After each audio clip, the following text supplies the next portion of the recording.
बुद्ध अवतार जी की कथा। आज से लगभग 2500 बरस पहले पृथ्वी पर हिंसा बढ़ गई थी। धर्म के नाम पर निर्दोषों पशुओं का वध हो रहा था। तब जीवों की हत्या रोकने के लिए महादेवी के गर्भ से भगवान सवाई बुद्ध के रूप में अवतार लिया। उनके पिता का नाम शुद्धधन था। उनकी राजधानी कपिल वस्तु थी। भगवान बुद्ध के बचपन का नाम सिद्धार्थ था। सिद्धार्थ के जन्म के बाद उनकी माता का देहांत हो गया। सिद्धार्थ का पालन पोषण उनकी बेमाता गौतमी देवी ने किया। ज्योतिषियों ने कहा था कि राजकुमार या तो चक्रवर्ती राजा होंगे या वीरकृत होकर जगत का कल्याण करेंगे। महाराज शुद्धधन ज्योतिषियों की इस बात से चिंतित रहते थे। उन्होंने राजकुमार के लिए बहुत बड़ा भवन बनवा दिया था। उस भवन में दुख, रोग और मृत्यु की कोई बात ना पहुँचे, इसकी बड़ी व्यवस्था कर दी थी। राजकुमार का विवाह राजकुमारी अशोराध से हुआ था। उनके पुत्र का नाम राहुल था। राजकुमार सिद्धार्थ अत्यंत दयालु थे। एक बार उन्होंने पिता से नगर देखने की आज्ञा मांगी। राज्य की ओर से ऐसी व्यवस्था हो गई कि राजकुमार को नगर में कोई दुखद दृश्य ना दिखाई पड़े। लेकिन होनहार को कौन रोक सकता है। नगर घूमते समय एक बूढ़ा आदमी सिद्धार्थ को दिखाई पड़ा। इसी प्रकार जब वो दूसरी बार नगर घूमने निकले तो एक रोगी उन्हें मिला। तीसरी बार एक मुर्दा उन्होंने देखा। इन दृश्यों को देखकर संसार के सब सुखों से उनका मन हट गया। संसार के सुखों से वो बेगरह हो जाने पर अमरता की खोज का सिद्धार्थ ने निश्चय कर लिया। एक दिन आधी रात को वो चुपचाप राजभवन से निकल पड़े। वन में कठोर तप करने लगा। अंत में वो ज्ञान बोध को प्राप्ति करके सिद्धार्थ से भगवान बुद्ध हो गया। भगवान बुद्ध कहते थे, संसार सुखमय है। संसार के पदार्थों को पाने की तृष्णा ही दुख का कारण है।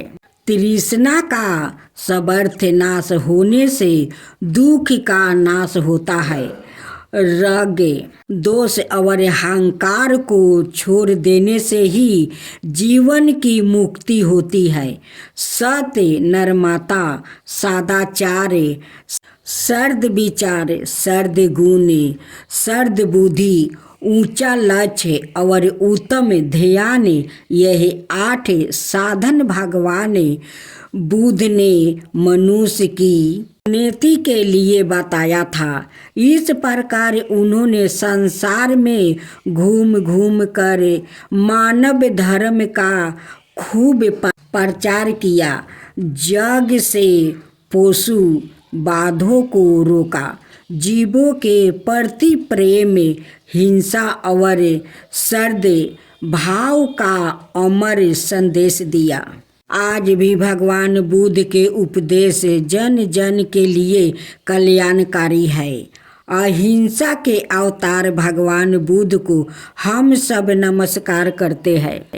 अब श्रवण करेंगे काली के अवतार की कथा। हमारे धर्म शास्त्रों में भगवान कालिक की 10वां अवतार के रूप में चर्चा है।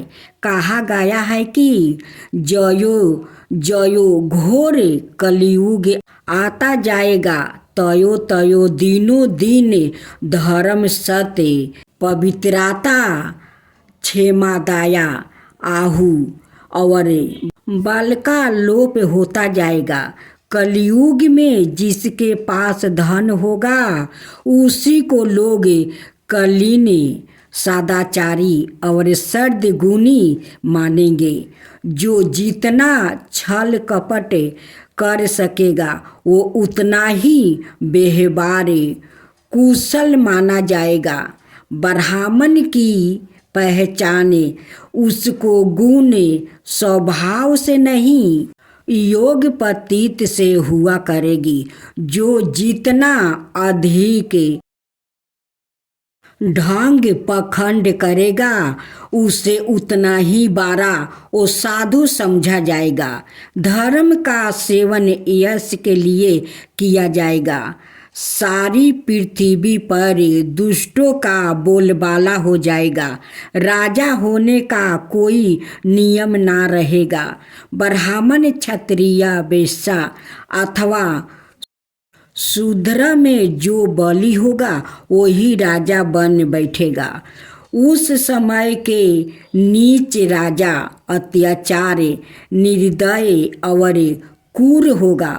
उनसे डर कर प्रजा पहाड़ों और जंगलों में भाग जाएगी। उस समय भयंकर अकाल पड़ जाएगा। लोग भूख प्यास और नाना प्रकार की वो चिंताओं से वो दुखी रहेगा। वो पतियों को खाकर पेट भरेगा। मनुष्य चोरी हिंसा आदि अनेक प्रकार के कुकर्मों से वो जीविका चलाने लगेगा। काली काल के दोष से प्राणियों के शरीर छोटे छोटे होगा। चारों बानों के लोग शूद्रा के समान हो जाएगा।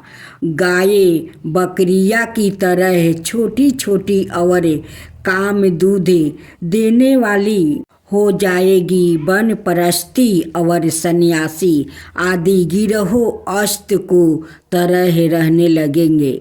लोग धर्म शास्त्रों की वो खिली उड़ाएंगे। वेद पुराण की निंदा करेंगे। पूजा पाठ को सिर्फ ढकोशाला मानेंगे। धर्म में पखंड की प्रधानता हो जाएगी। इस प्रकार कलयुग का अंत होते होते पृथ्वी पर हिंसा और जातियों संघर्ष बढ़ जाएगा।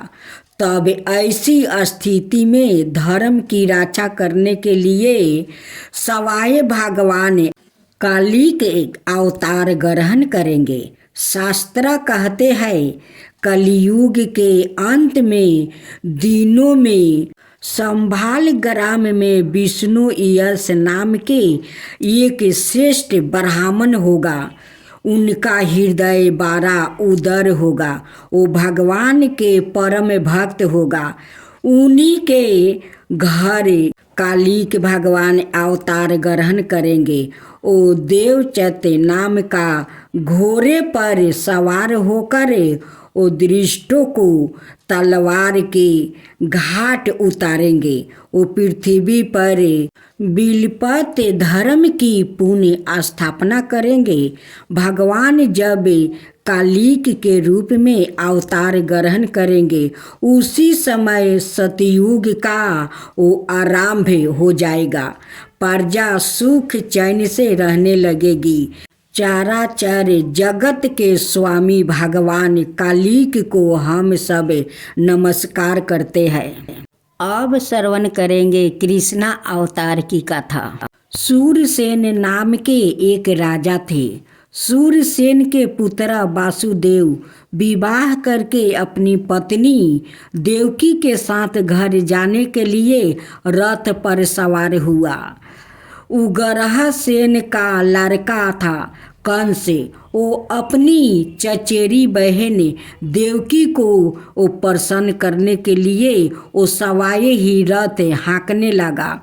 जिस समय कंस रथ हाँक रहा था उस समय आकाशवाणी ने उसे संबोधित करके कहा, अरे मूर्ख, जिसको तू रथ में बैठा कर लिए जा रहा है उसकी 8वां गर्भ की संतान तुझे मार डालेगी। कंस बड़ा पापी था। आकाशवाणी सुनते ही वो देवकी को मारने के लिए तैयार हो गया। अंत में वासुदेव ने देवकी की पुत्र को उसे सौंपने का वो वचन देकर देवकी की रक्षा की। तत्पश्चात कंस ने देवकी की और वासुदेव को कैद कर लिया।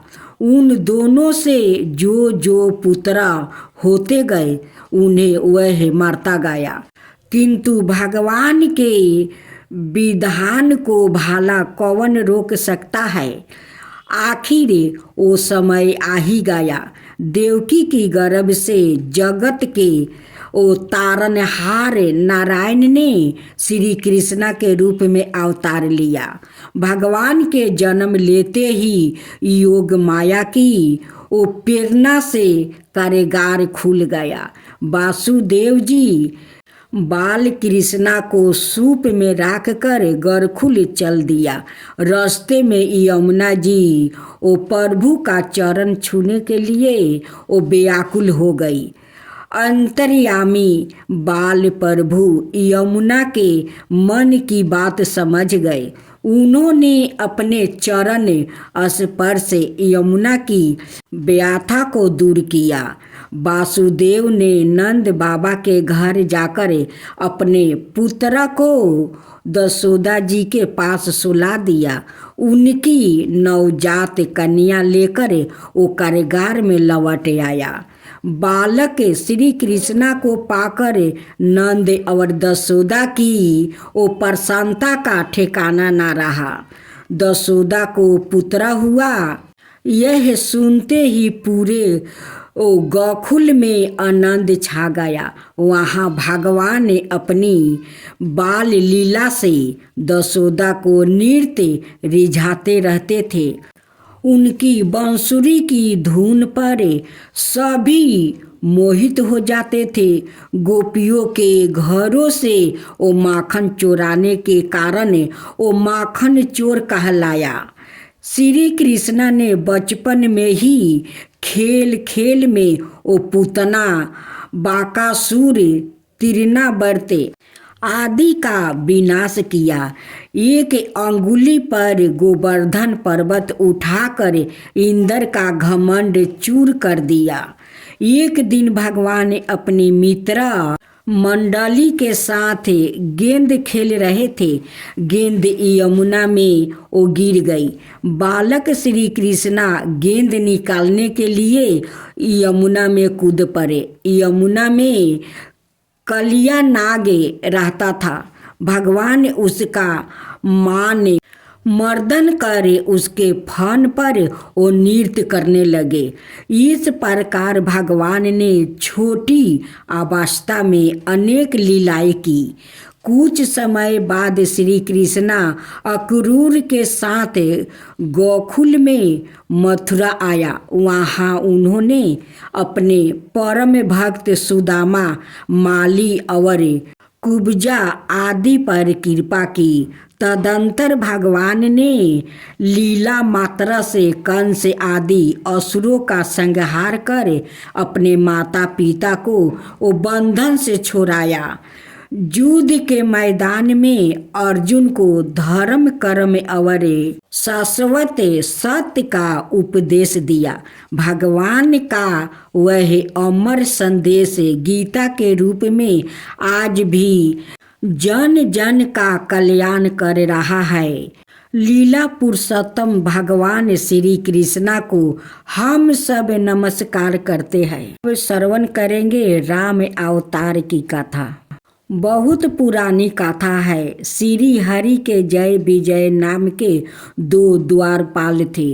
ओ सनकादि ब्रह्मा ऋषियों के शराप से घोर निशाचर कुल में पैदा हुआ। उनके नाम रावण और कुंभकर्ण थे। उनके अत्याचारों से पृथ्वी कांप उठा था। वो पाप के भार को सह नहीं सकी। अंत में वह ब्रह्मादि देवताओं के साथ भगवान की वो शरण में गई। देवताओं की प्रार्थना से ब्रह्मा परमात्मा ने अयोध्या के राजा दशरथ की रानी कौशल्या के गर्भ से राम के रूप में अवतार लिया। भगवान श्री राम ने विश्वामित्र के यज्ञ में विघ्न डालने वाले सुबाहु आदि राक्षसों को वो मार डाला। वो सब बड़े बड़े राक्षसों की वो गिनती में थे। जनकपुर में सीता जी का स्वयंवर हो रहा था। वहाँ भगवान शंकर का वो विशाल धनुष रखा हुआ था। श्री राम ने उस धनुष को तोड़कर सीता जी को वो प्राप्ति कर लिया। राजा दशरथ की आज्ञा से श्री राम का 14 वर्ष का वनवास हुआ। भगवान ने पिता की आज्ञा मानकर अपनी पत्नी के साथ वन की यात्रा की। उनके साथ छोटे भाई लक्ष्मण भी थे। वन में पहुंचकर भगवान ने रावण की बहन सुपनेखा को वो करूपा कर दिया, क्योंकि उसकी बुद्धि काम वासना के कारण वो अशुद्ध थी। उसके पक्षपति खरदूषण त्रिशिरा आदि प्रधान भाइयों को श्री राम ने नष्ट कर डाला। सुपनेखा की दशा देखकर रावण बहुत क्रोधित हुआ। उसने भगवान से शत्रुता ठान ली। छल से सीता जी का हरण कर लिया। श्री राम सीता जी के वियोग में बहुत दुखी हुआ। वो अपनी प्राण प्रिया सीता जी से वो बिछड़ कर अपने भाई लक्ष्मण के साथ वन वो भटकने लगे। भगवान ने जटाहु का दाया संस्कार किया, फिर कबनद का संहार किया। सुग्री में आदि वानरों से वो मित्रता करके बलि का वध किया। तत्पश्चात हनुमान जी सीता की खोज में लंका गया। वहाँ सीता जी मिले। उन्होंने राक्षसों को मारा और लंका को जला दिया। लौटते समय सीता से चूड़ामणि लेकर मिले। अंत में श्री राम बांदरों की सेना के साथ समुद्र तट पर जा पहुंचा। भगवान श्री राम ने बांदरों आदि की सहायता से समुद्र पर पुल बांधा। विभीषण की सलाह से भगवान ने नील सुग्री में हनुमान आदि प्रमुख वीरों और वानरी सेना के साथ लंका में प्रवेश किया। दोनों ओर की सेनाओं में घमासान युद्ध हुआ। भगवान राम विजय हुआ। शरणागत विभीषण को लंका का राजा बनाया। उसके बाद भगवान श्री राम ने सीता और लक्ष्मण के साथ अयोध्या लौट कर राम राज्य की स्थापना की। भगवान ने नर लीला करके प्राणियों मात्रा को प्रेम, नरमाता, सदाचार और माता पिता गुरु के प्रति आदर भाव का वो संदेश दिया। मर्यादा पुरुषोत्तम भगवान श्री राम को हम सब नमस्कार करते हैं। अब श्रवण करेंगे परशुराम अवतार की कथा। प्राचीन काल की बात है। पृथ्वी पर हैवान वंशी क्षत्रिय राजाओं का अत्याचार बढ़ गया था। चारों ओर हाहाकार मचा हुआ था। गौ, ब्राह्मण और साधु असुरक्षित हो गए थे। ऐसे समय में भगवान सवाए परशुराम के रूप में जमदग्नि ऋषि की पत्नी रेणुका के गर्भ से अवतार हुआ। उन दिनों देहवान वंश का राजा ओ सहस्त्रबाहु अर्जुन था। वो बहुत ही अत्याचारी और क्रूर शासक था। एक बार वो जमदग्नि ऋषि के आश्रम पर आया। उसने आश्रम के पेड़ पौधों को उजाड़ दिया। जाते समय ऋषि की गाय भी लेकर चला गया। जब परशुराम जी को उसकी दुष्टता का समाचार मिला तब उन्होंने सहस्त्रबाहु अर्जुन को वो मार डाला। सहस्त्रबाहु के मर जाने पर उसके 10,000 लड़के वो डर कर भाग गया। सहस्त्रबाहु अर्जुन के जो लड़के परशुराम जी से वो हार कर भागे थे उन्हें अपने पिता के वध की याद वो निरंतर वो बनी रहती थी। कहीं एक क्षण के लिए भी उन्हें चैन नहीं मिलता था। एक दिन की बात है, परशुराम जी अपने भाइयों के साथ आश्रम के बाहर गया हुआ था। अनुकूल अवसर पाकर सहस्त्रबाहु ने लड़के वहाँ आ पहुँचे। उस समय ऋषि जमदग्नि को अकेला पाकर उन पापियों ने उन्हें मार डाला। सती रेणुका सिर पीट पीट कर जोर जोर से रोने लगी। परशुराम जी ने दूर से ही माता का करुणा क्रंदन सुन लिया।